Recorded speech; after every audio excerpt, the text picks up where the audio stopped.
안녕하세요. 아유, 참 우리 2025년 새해 첫날입니다. 첫 번째 예배 당연히 우리 김명현 박사님께서 우리 말씀 함께 나누시면 너무너무 좋을 텐데 또 그 은혜를 저에게 허락해 주셔서 제가 우리 153 쉴터교회 2025년 첫 번째 주일 예배를 말씀으로 섬길 수 있게 되어서 감사하고 함께 예배 드릴 수 있어서 너무 좋습니다. 사랑하고 축복합니다. 하나님께서 넉넉한 은혜를 주시기를 소망합니다. 제가 지난주에도 참석을 해가지고 지난주에 우리 말씀 카드를 뽑았잖아요.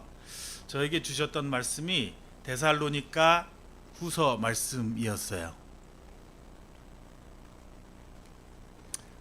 저에게 주셨던 말씀이 데살로니가 후서 3장 5절 말씀, 주께서 너희 마음을 인도하여 하나님의 사랑과 그리스도의 인내에 들어가게 하시기를 원하노라, 이 말씀 주셨는데, 우리 한 분 한 분 각자 말씀을 받고 나누고 고백할 때 다 주어졌던 것처럼 저에게도 정말 2025년 이 한 해 동안에 가장 구하고 바랄 것은 하나님께서 더 그 하나님의 깊고 놀라우신 하나님의 사랑을 내 가슴속 깊이 받아들일 수 있고 배울 수 있고 그 사랑을 누릴 수 있는 그런 한 해가 되었으면 좋겠다.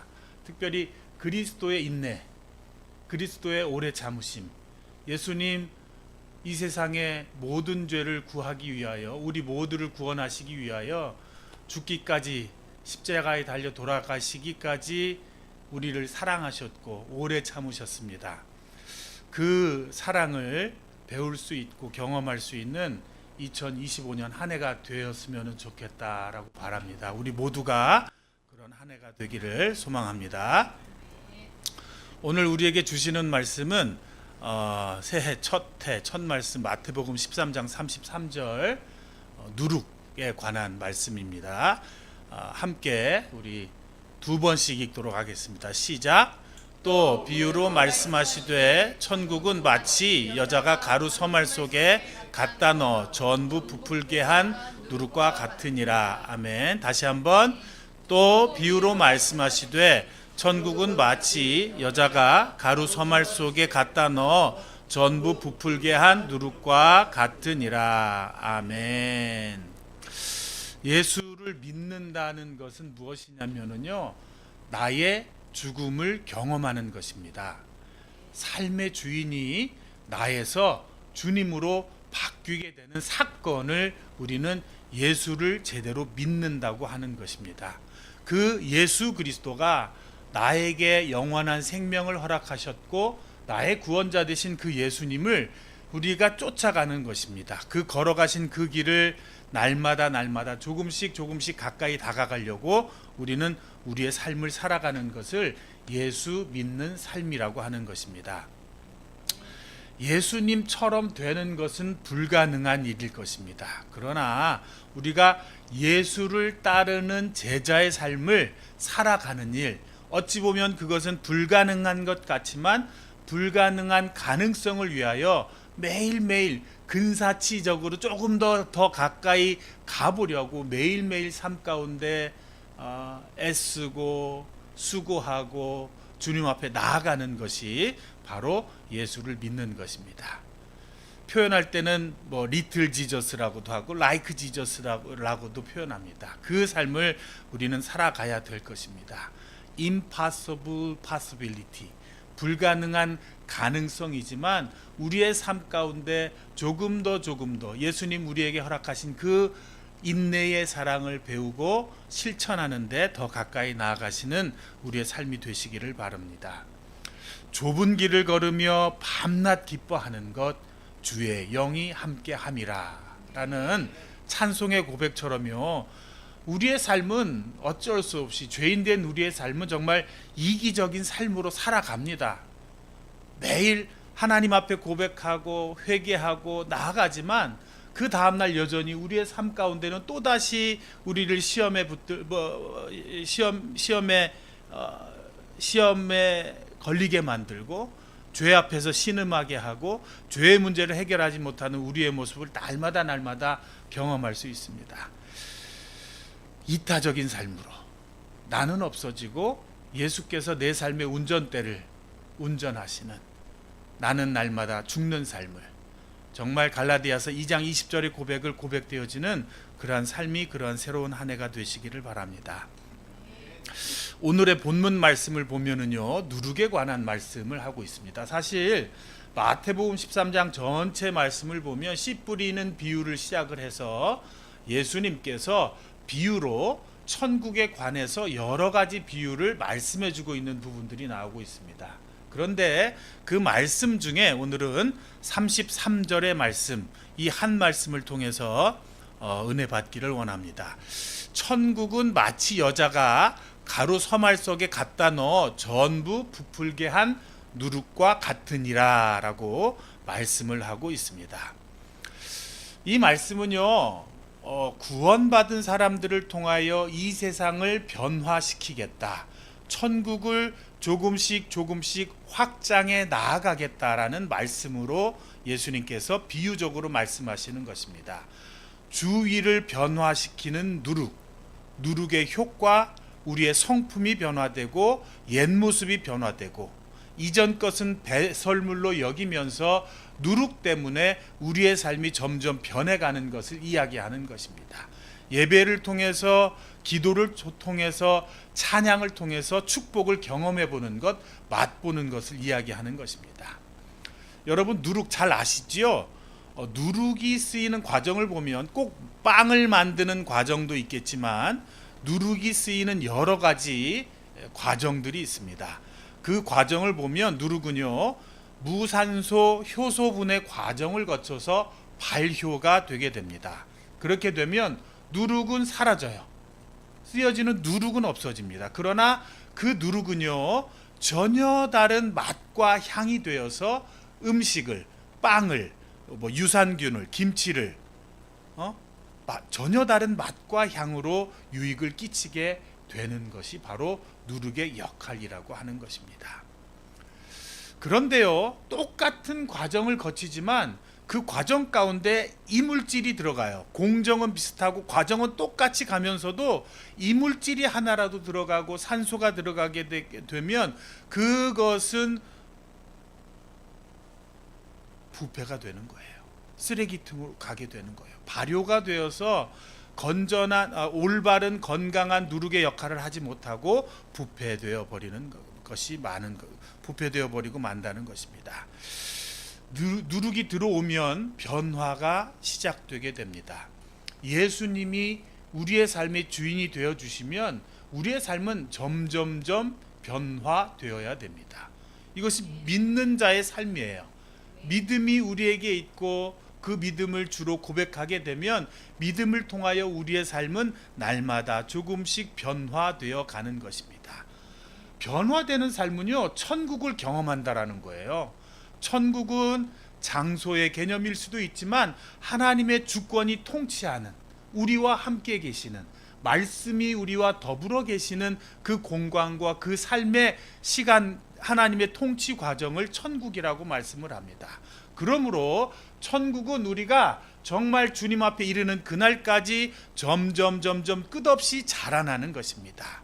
그 천국은요, 우리를 통하여, 누룩된 우리를 통하여, 말씀을 통하여 변화된 우리의 삶을 통하여 예루살렘, 온 유대, 사마리아와 땅끝까지 이르러서 복음의 증인들로 우리를 사용하실 것이고 천국은 확장되어 갈 것이라는 것입니다.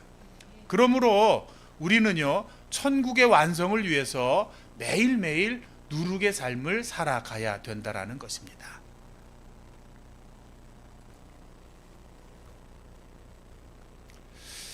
우리가 한국 교회를 바라다 보면 때로는 교회의 모습들 통해서 실망하는 모습들을 많이 경험하게 됩니다. 본질에서 벗어난 믿음, 이기적인 신앙, 기복적이거나 도박적인 신앙에 한국 교회의 얕은 믿음 가운데 드러나는 모습들이 많이 보이게 됩니다.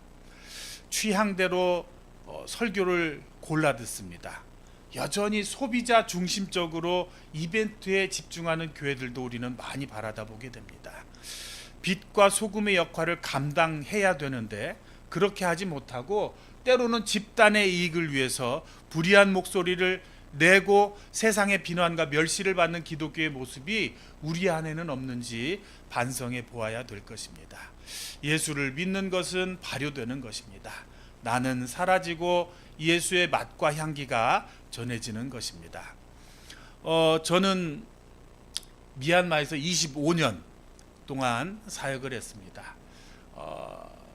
25년 사역하면서 참 행복한 미얀마를 오랫동안 경험하면서 살았습니다. 정말 복음을 알지 못하는 사람들에게 복음을 증거하고 그들과 삶을 함께 살아가고 내가 비록 가진 것 없지만 그 하나님의 사랑을 나누고 증거하고 전하며 그들에게 말씀을 나누고 삶을 나누며 살아갈 때 참 감사와 행복이 있었습니다. 최전방 지역 미얀마에 한 번도 복음이 들어가지 않은 여러 지역을 통해서 여러 가지 방법을 통해서 복음을 전할 때 제가 현지인들을 통해서 시간이 조금 지나면서 가장 많이 들었던 소리는 무엇이냐면 저를 잘 몰라서 하는 얘기인데 그 사람들은 저에게 뭐라고 이야기하냐면 당신이 믿는 예수라면 나도 믿고 싶습니다 라는 이야기를 저는 많이 들어보았습니다. 이것은 사실은 부끄러운 이야기이고 저의 삶을 제 스스로 돌이켜보건대 터무니없는 이야기이지만 정말 제가 예수 그리스도의 은혜를 경험하고 나는 죽고 예수로 살아가는 삶을 살려고 노력할 때에 조금씩 변화되어가는 모습을 보면서 당신의 모습을 보니 예수님을 알겠습니다. 당신이 믿는 예수라면 나도 믿고 싶습니다 라는 그 고백을 듣게 될 때 그렇구나, 하나님의 나라를 이렇게 확장해 나아가는 것이구나 라는 생각을 하게 되었습니다. 미얀마에서 우리 청년들과 함께 살아왔던 25년 누룩의 삶에 점점 가까워지길, 점점 더 누룩을 통하여 하나님의 나라가 이 땅 가운데 미얀마 땅 가운데 땅끝까지 이르러서 확장되어지기를 소망합니다. 야고보서 4장 14절 말씀에 보면은요, 내일 일을 너희가 알지 못하는도다. 너희 생명이 무엇이냐? 너희는 잠깐 보이다가 없어지는 안개니라 라는 말씀이 있습니다. 성경은요, 한계가 분명한 우리의 인생을 안개라고 표현하고 있습니다. 아침 일찍이 일교차가 심하면 안개가 세상에 가득합니다. 그 안개는요, 영원할 것 같고 끝이 없을 것 같습니다. 그런데요, 그 안개는 해가 떠오르기 시작하면 불과 얼마 되지 않아서 사라져버리고 마는 것이 안개라고 성경은 표현합니다. 안개를 사방 30m에 있는 안개를 아주 꼭꼭 담아 눌러보면 반컵의 물밖에 되지 않습니다. 그런데 우리는 그것이 우리의 인생인 것을 알지 못하고 영원할 것처럼 우리의 삶을 살아가는 때가 얼마나 많은지 모릅니다. 인생에서 가장 중요한 질문 두 가지가 있습니다. 그것은 나는 누구인가? 라는 실존에 관한 질문이고 어떻게 살 것인가? 실제에 관한 질문입니다. 여러분, 저 왼쪽 사진을 보신 적이 있으시지요? 로댕의 생각하는 사람입니다.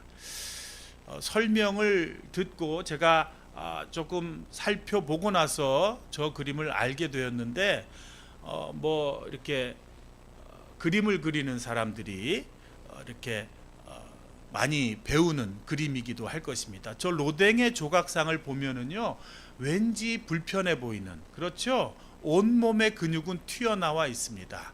이렇게 오른손으로 팔꿈치를 턱을 괴이고 있는데 뭔가 부자연스럽지만 무엇인가 불편하고 무엇인가 근심과 걱정에 가득 차 있는 우리 생각하는 사람. 무엇을 저렇게 깊이 생각하고 있을까? 내 속옷이 어디 갔는지 생각하는 것이 아니라 인생에 있어서 가장 심각한 고민을 하고 있는 장면입니다. 저 로댕의 생각하는 사람의 실제 배경이 되었던 것은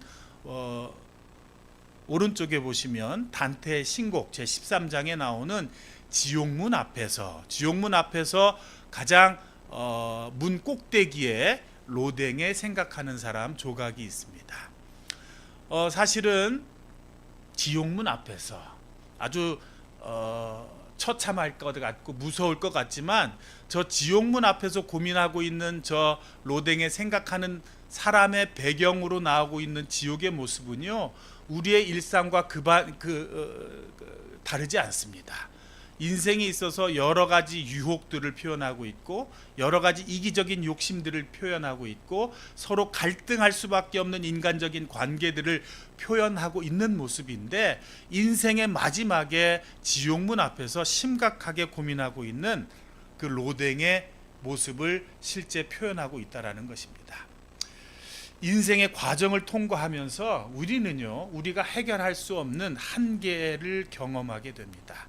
실존과 부딪히면서 진리와 가치, 영원을 사모하는 순례의 길을 택하는 사람이 있는가 반면에 항상 이기적인 욕심, 욕망에 붙들려서 살아가는 모습들도 얼마나 많은지 모릅니다. 어찌 보면 우리 인생의 갈림길은요, 우리 인생은 두 갈래 길이에요. 한 길은 죽지만 영원한 생명을 선택하는, 예수 그리스도의 영원한 생명을 선택하는 그 길이 있는가 하면은, 또 하나의 길은 그 길을 가지만 영원한 죽음을 향하여 날마다 걸어가는 길입니다. 그 영원한 죽음의 길을 동기부여하는 것은요, 무엇이라고 하냐면 욕망이라고 하는데요. 그 욕망이라는 그 단어의 정확한 뜻이 무엇이냐면, 욕망은요 아주 크고 화려할 것 같지만 그렇지 않아요. 욕망이라는 단어의 뜻은 조금만 더, 그러나 끊임없는 조금만 더를 욕망이라고 표현하고 있습니다. 욕망에 붙들려 살아가는 인생은 마치 사막의 신기루를 쫓아가는 것처럼 저 앞에 가면 내 갈증과 내 목마름을 해결할 수 있을 것 같은데, 그 목마름과 갈증은 결코 해결되지 않습니다.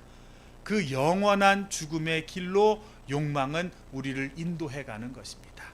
나방이 불 속에 뛰어들듯이 욕망에 사로잡혀 가는 인생은 조금만 더 높아져야지, 조금만 더 가져야지, 조금만 더 성취해야지, 하지만 그 조금만 더는 결코 끊임없는 조금만 더로 우리의 삶을 인도해 간다라는 것입니다.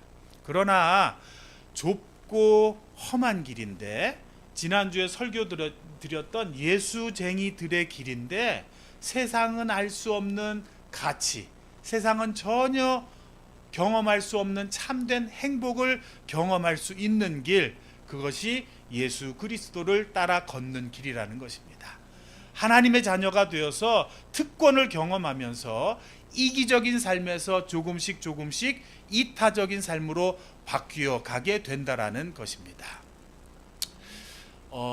우리 중세 교부 중에 어거스틴이 있습니다. 이 어거스틴의 명제 중에 가장 핵심적인 명제가 어두움은 존재가 아니라 빛이 없는 상태라고 이야기합니다. 우리는요, 어두움을 존재로 인정할 때가 있습니다. 여러분, 어두움, 두려움, 사탄, 모든 것이 출발이 똑같습니다.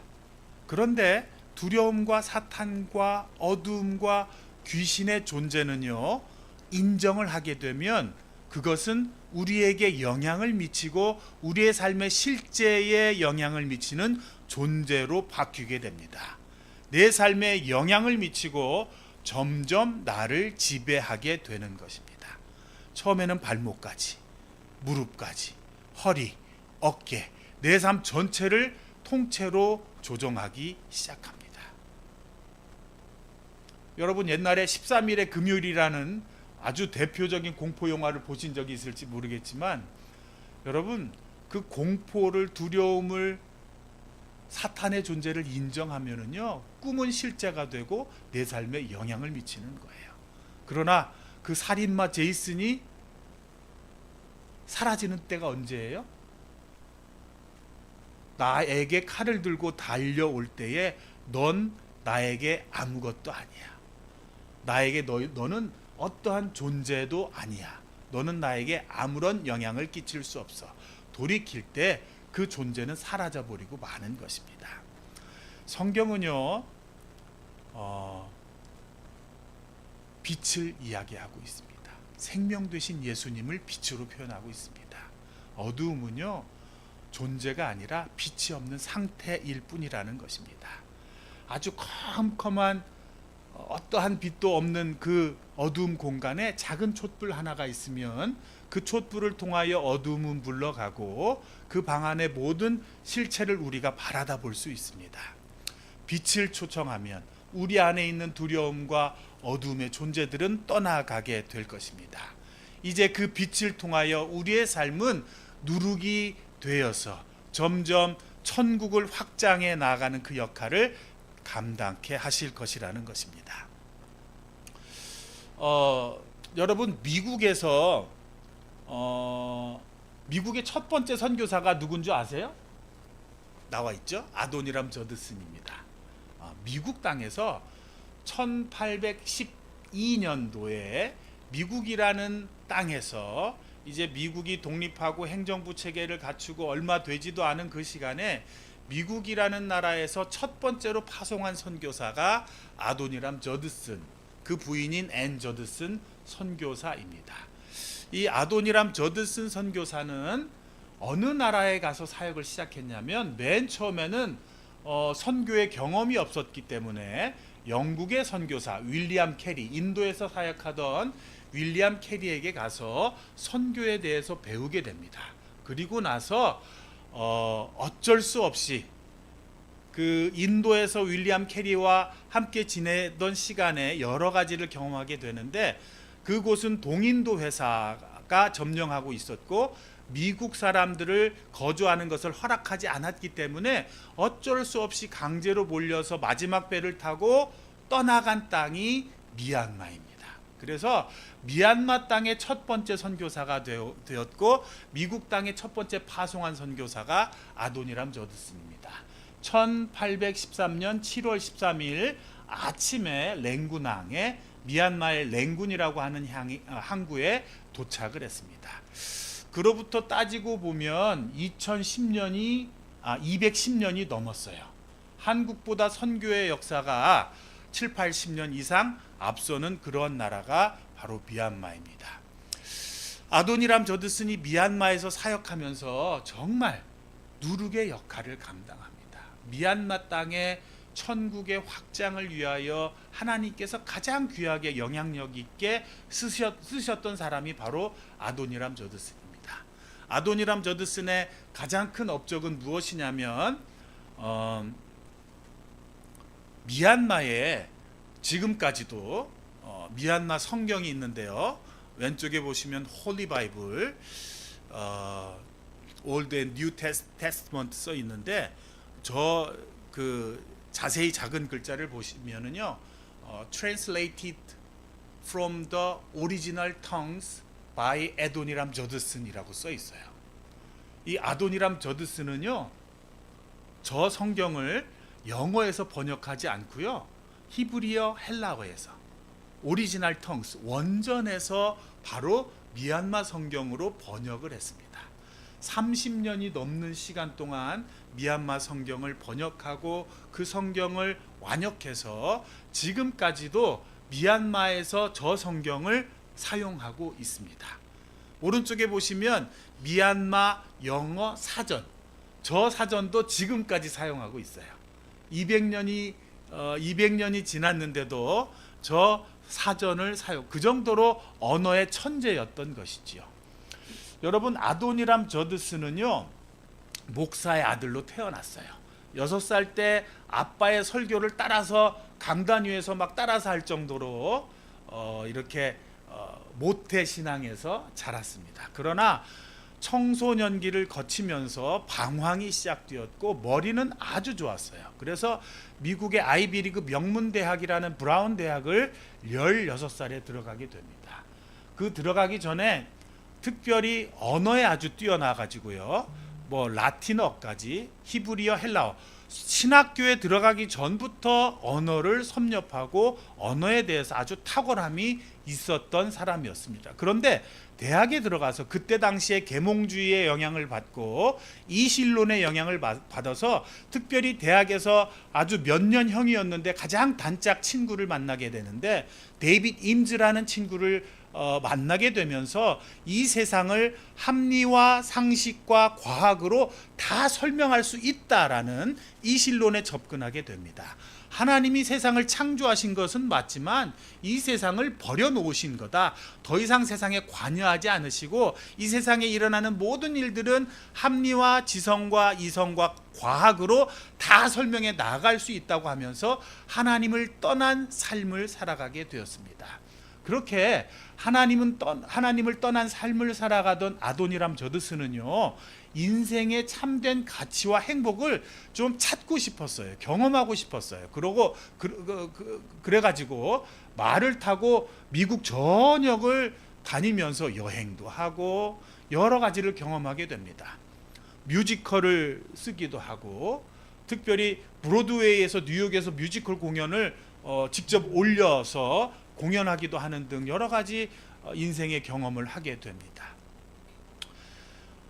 그런데 해답을 찾을 수가 없었어요. 어느 날 말을 타다가 이제 하루 해가 저물어 오면서 길가 옆에 있는 작은 여인숙에 가서 하룻밤을 지새게 되면서 방 옆에서 밤새도록 끙끙 앓다가 아침나절이 되니까 경찰들이 오고 병원 앰뷸런스가 와서 시신을 들고 가는 장면을 목격합니다. 그런데요, 그 시신을 들추어 보니 그 시신이 누구였는 줄 아세요?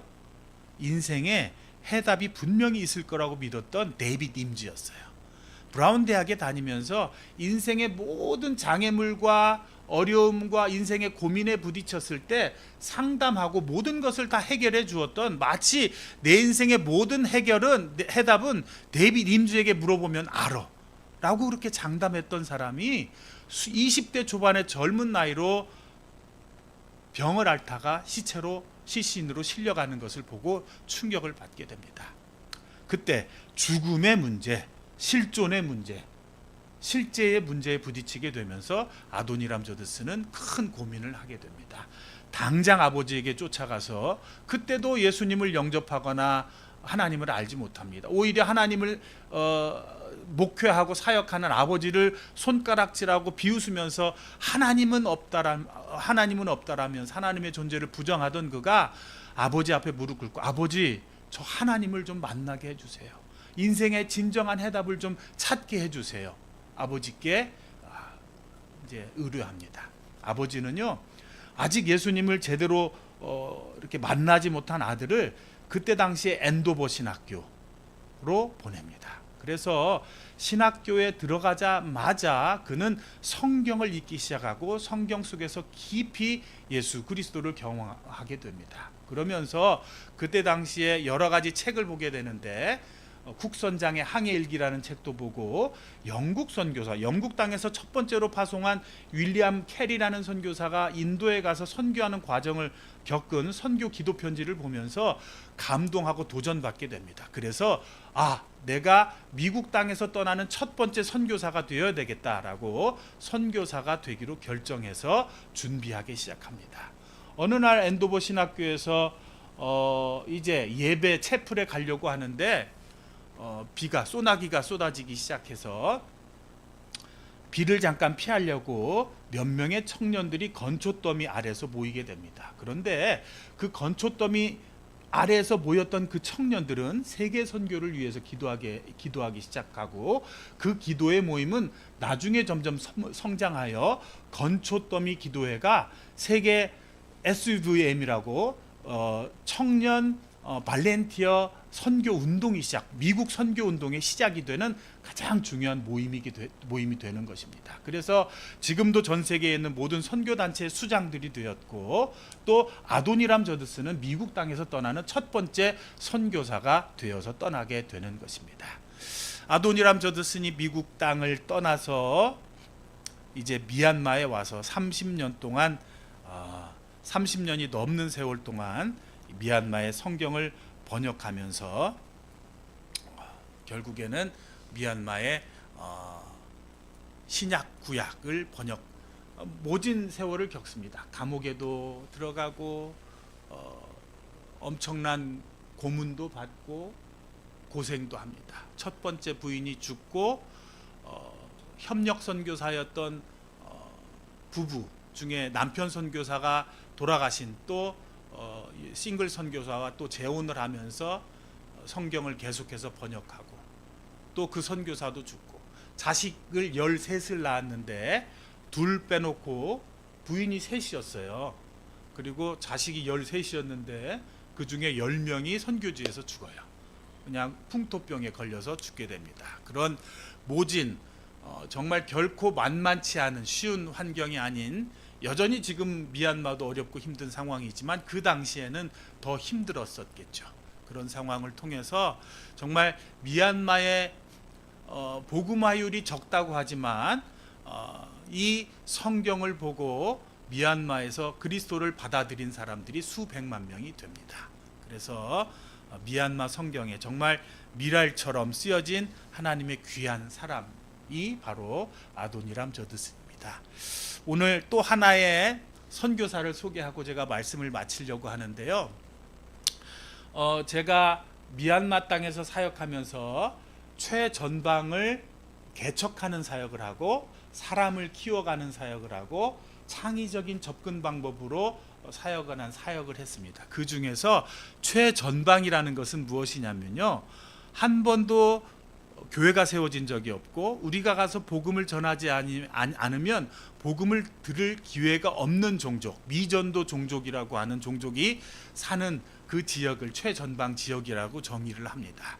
그래서 특별히 최전방 지역에 2개의 종족을 제가 중점을 두고 사역을 했는데, 지난주에 설교했던 호수에 사는 인따족, 호수의 아들이라고 하는 종족과 그 호수 옆에 사는 산속에 사는 종족이에요. 빠오족이라고 하는 종족. 어떻게 생겼냐면 이렇게 생겼어요.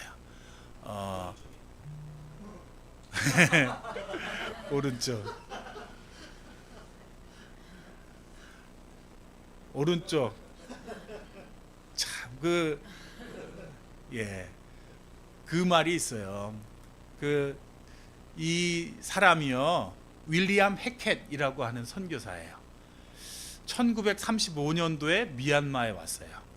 그 시카고 대학에서 엔트로폴로지 문화인류학 PhD를 받은 사람인데 선교사로 헌신해서 미얀마에 와서, 우리 미국 선교사들은 종족을 입양하거든요. 그래서 빠오 종족을 입양해서 빠오 종족을 위해서 30년 넘게 사역을 했어요. 그런데 한참 사역을 하면서 교회를 3군데를 지었어요. 그런데 1963년도에 미얀마의 군사 쿠데타가 일어나면서 60년 동안 군사 쿠데타가 지속돼요. 그러면서 63년도에 모든 외국인을 추방하게 돼요. 그래서 65년도부터는 미얀마의 외국인 통계가 제로예요. 90년대 초반까지. 그래서 20몇 년 동안 미얀마의 외국인이 한 명도 없게 되는데요. 한 명 있었어요. 누구겠어요? 저 윌리엄 해켓이라고 하는 선교사예요. 저 사진이요, 그 빠오족이라고 하는 교회에 복음의 역사는 얼마 되지 않았지만 100만 명의 빠오족 중에 그때 당시에 교회가 3개밖에 없었는데 그 3개의 교회의 교인들 집에 갔더니 저 사진이 걸려 있어요. 윌리엄 해켓이래요. 누구냐고 선교의 역사에도 나오지 않는 사람이에요. 그래서 제가 이렇게 쭉 이제 찾아본 거죠. 미국에서 이렇게 미얀마에 와서 고생을 하면서 하다가 모든 외국인을 다 추방하는데 추방되지 않고 산속으로 들어가 살았어요. 그래서 빠오족은요, 정말 우리가 상상할 수도 없는 산속에, 깊은 산속에, 또 깊은 산속에 살아요. 우기철 6개월 동안 미얀마가 6월 달부터 10월 달까지 비가 오거든요. 그때 되면 길이 아예 없어요. 그래서 우마차도 다니기 힘든 길이에요. 6개월 동안 자급할 정도로 이렇게 도회지로, 시내로 나올 수 없는 종족이 그 빠오족인데, 그 산속에 10년 동안 숨어 살았어요. 그러면서 복음을 전했어요. 10년 동안 빠오족 산속에 빠오족 속에 숨겨져 살면서 나는 빠오족 아닙니다. 아니, 나는 외국인이 아닙니다. 나는 빠오족입니다. 이러면서 살았어요. 제가 그 빠오족이 되었으면 좋았을 텐데. 윌리엄 해켓이 첫 번째 제가 미얀마 땅에 갔을 때 제 선교사의 롤 모델이었어요. 야, 도대체 나중에는 나를 기억하면서 사진을 걸어놓을 사람이 있을까라는 생각도 해봤고, 나는 외국인 아닙니다. 나는 빠오 사람입니다 하면서 복음을 끝까지 전했습니다. 그러다가 1975년도에 결국은 체포당해요. 그래서 미국으로 강제 송환 당하게 되고, 미국에 가서도요, 여러분 빠오족에게 복음을 전할 수 있도록 기도해 주세요, 후원해 주세요 하면서 미국 전역을 다니면서 빠오족 후원을 위한 동원 집회를 하다가 1981년도에 여러분 빠오족 하면서 심장마비에 걸려요. 그래서 강단에서 하나님의 부르심을 받았어요. 뭐 성도들은 충격이겠지만 멋있지 않아요? 이 강단에서 하나님 나라를 부르짖다가 누룩을 부르짖다가 하나님의 위대한 구원의 역사에 동참하십시다, 예수 그리스도의 영원한 생명을 증거하며 살아가십시다 하다가 강단에서 심장마비로 하나님의 부름을 받았던 거예요. 이 윌리엄 해켓의 딸과 손녀들이 아직도 미얀마에 와요. 그래서 정기적으로 방문하면서 미얀마의 성경을 번역하고 찬송가를 번역하고 그러면서 복음을 증거하고 있고요. 그분들의 정성으로 지금 왼쪽 앞줄에 앉으신 분들 4명, 저쪽에 앉으신 분들까지 해서 빠오족에 제가 처음에 들어갔더니요, 목사님이 4분밖에 없었어요. 그래서 그 4분이서 신약 성경을 번역하는데 15년이 걸렸어요. 그래서 저를 만나게 됐어요. 제가 또 윌리엄 해켓을 알게 됐고, 이분들의 성경을 번역하는 일을 도와야 되겠다 하면서 이 성경을 번역하는 목사님들의 모든 생활을, 사역을 후원하게 됐어요. 그래서 10년이 더 걸려서 구약 성경을 번역을 했어요. 총 25년 정도가 걸린 거죠. 그래서 성경을 번역하고 완역해서 한국 성서공회가 후원해서 성경을 인쇄, 출판을 해서 봉헌하는 예배를 드리는 날이었어요. 얼마나 감격이 있었는지 모릅니다. 어린아이들에게 성경 한 권씩을 다 나누어 주는데 빠오족 말로 된 성경이에요. 미얀마가 135개 종족이 있는데 아도니람 저드스는 미얀마 말로 성경을 번역했지만 135개 종족 가운데 이렇게 빠오족처럼 지방에 흩어져 있는 종족들은 이 언어의 한계를 뛰어넘지 못해서 성경을 읽지 못하는 종족이 많았었거든요. 그런데 100만 명이 되는 빠오족을 위해서 성경을 번역하고 성경을 나누어 주었습니다. 아이들이 얼마나 기뻐하는지 몰라요. 그냥 구석에 3명, 4명이 앉아서 성경을 읽습니다. 제 옆에 저의 아내와 함께 미국인의 모습이 하나 보이시죠? 예, 멜러니 에드워드라고 윌리엄 해켓의 손녀의 친구예요. 이 친구가 윌리엄 해켓의 이야기를 듣고 미국에서 MDB 신학교를 공부했어요. 그리고 나서 미얀마 땅에 들어와서 지금 24년째 사역하고 있어요. 제가 24년 전에 맨 처음에 지금 있는 교회, 르웨가운 교회, 미얀마에서 세워진 첫 번째 교회 가서 예배를 드리는데 저 뒤에 외국인 선교사가 하나 있는 거예요. 그래서 만나게 되었고 지금까지 사역하면서 미얀마 땅에 이 빠오족의 사역을 이어가면서 사역을 감당해 나아가고 있습니다.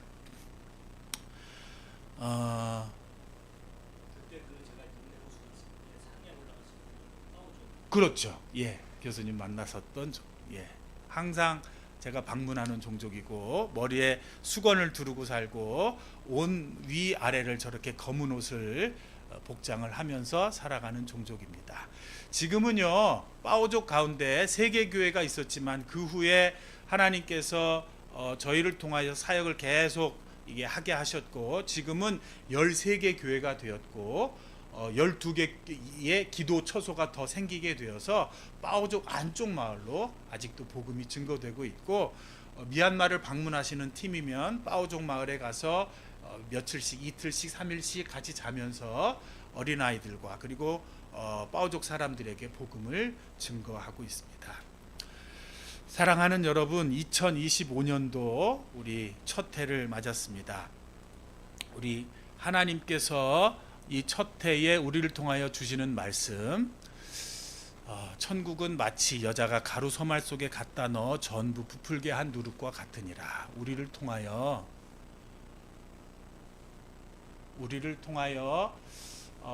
그 복음이 증거되기를 원합니다. 우리는 사라지지만 우리의 이기적인 모습은 온전히 없어져서 selflessness, 이타적인 삶이 되어서 하나님 우리를 통하여 누룩이 되어서 전혀 다른 맛과 향, 예수 그리스도의 맛과 향을 증거하며 전하며 나타내는 그러한 삶이 되게 하여 주시옵소서.